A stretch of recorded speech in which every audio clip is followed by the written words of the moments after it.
Faire nager nos leurres dans l'océan Indien sur le Tessie, notre propre bateau, ce rêve est enfin devenu une réalité. Nous avions décidé, François Reynaud, Yves Guilbert et moi-même, de rallier l'océan Indien depuis la France. Nous voulions capturer et marquer des poissons à l'île Maurice et à l'île Rodrigue, en pêchant tout au long du périple. Ce voyage d'études et de pêche scientifique, nous le réalisions sous l'égide de l'ICFA, du Game Fish Tagging Programme de Miami, fournisseur officiel des marques, ainsi que du Big Game Fishing Club de France. Nous nous retrouvons aujourd'hui à l'île Rodrigue, qui est le point le plus éloigné de notre périple. Cette île, d'une vingtaine de kilomètres, se situe à 600 km à l'est de l'île Maurice. Nous étions venus en avion tous les trois à Rodrigue quelques années auparavant. Nous avons fait alors connaissance d'un extraordinaire personnage local surnommé Bonhomme, qui nous avait amenés pêcher sur son petit bateau aidé par son fils. La diversité et la quantité de poissons capturés ce jour-là grâce à quelques leurres nous avait enthousiasmés. C'est donc là qu'est né notre projet, venir avec notre bateau et tout notre matériel pour explorer ces eaux si prometteuses en accord avec les autorités rodriguaises et l'aide de notre ami Bonhomme.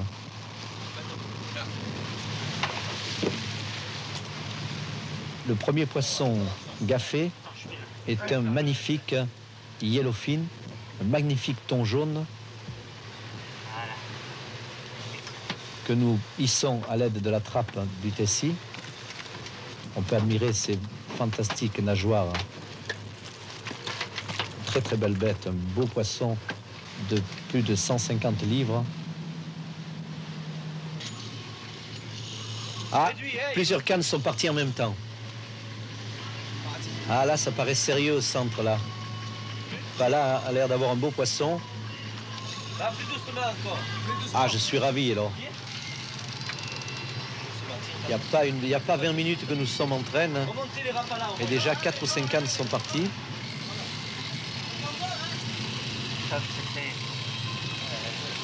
Ah, Yves Pala a l'air d'avoir un poisson plus sérieux. Ah, voilà, pris par un rapala. Un petit thon jaune que nous allons mettre dans l'épuisette.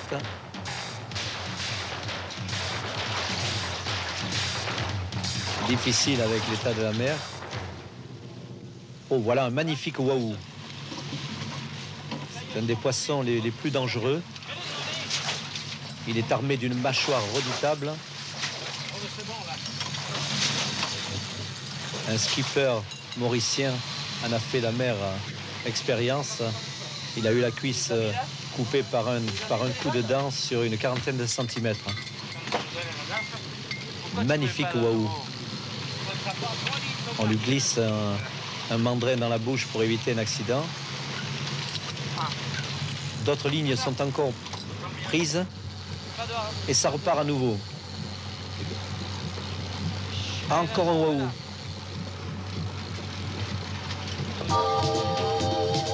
Celui-là a pris un rapala magnum de 26 cm.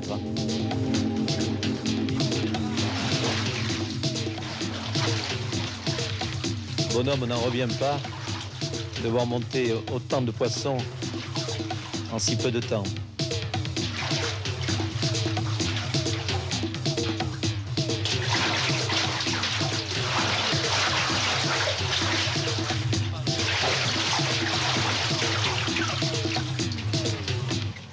Voilà l'intérieur de la gueule du wahoo et ses dents.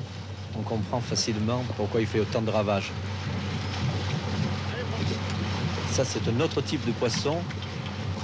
C'est un thon blanc, un thon à dents de chien qui a une mâchoire également redoutable. Voilà pourquoi on le surnomme thon à dents de chien. Sa chair est succulente. Et voilà à nouveau un yellowfin que François et Yves m'aident à mettre à bord. Bonhomme ne lâche plus la barre. Encore un thon. Encore un thon blanc.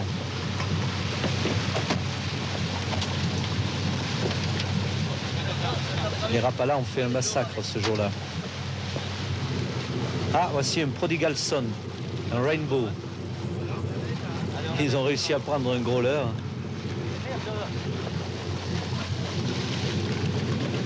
Difficile à gaffer celui-là. Un petit thon jaune. Ah, voici une dorade coryphène qui bondit près du bateau. C'est un des splendides poissons. Un des plus beaux du monde. Entièrement doré, turquoise. Toutes les couleurs de l'arc-en-ciel y passent.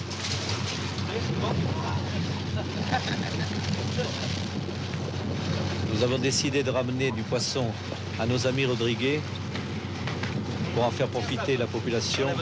C'est pour ça que nous montons tous ces poissons à bord aujourd'hui. C'est parti à nouveau. François saute sur la canne centrale. Oh là, un très beau démarrage. Attention, il est là! Le comportement du poisson donne l'impression que c'est un yellow, un très gros yellow. Ah, il n'arrête pas de prendre du fil. La puissance de nage de ces thons jaunes est fantastique. Fantastique. On n'a pas trop le temps de fignoler, car le but aujourd'hui, c'est de ramener le maximum de poissons.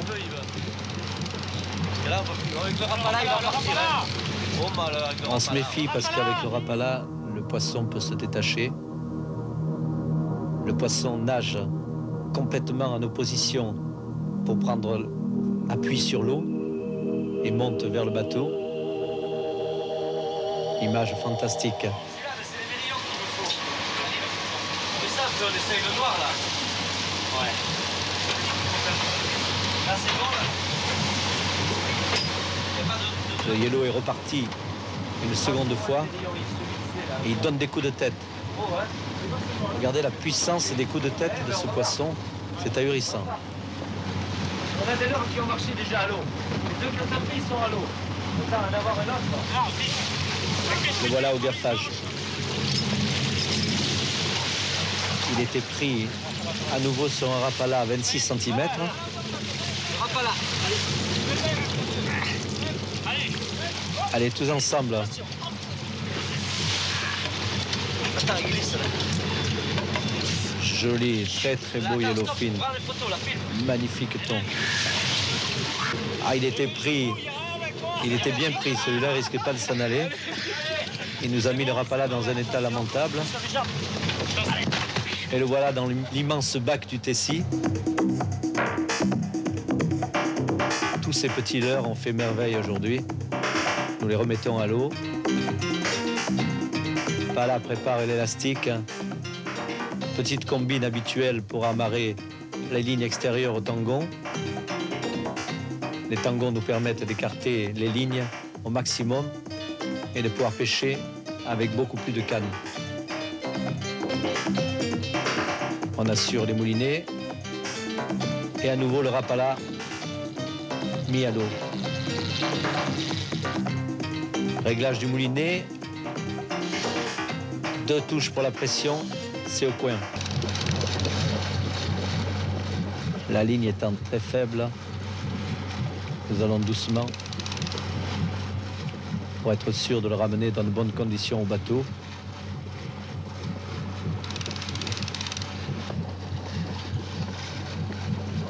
Comme premier. Oh. Ah.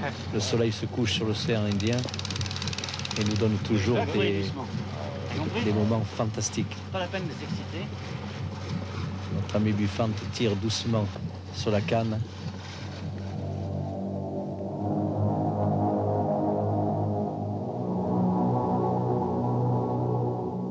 Le moment crucial arrive. Pala s'empare du bas de ligne, amène le marlin lentement sur le côté, saisit le rostre à pleine main.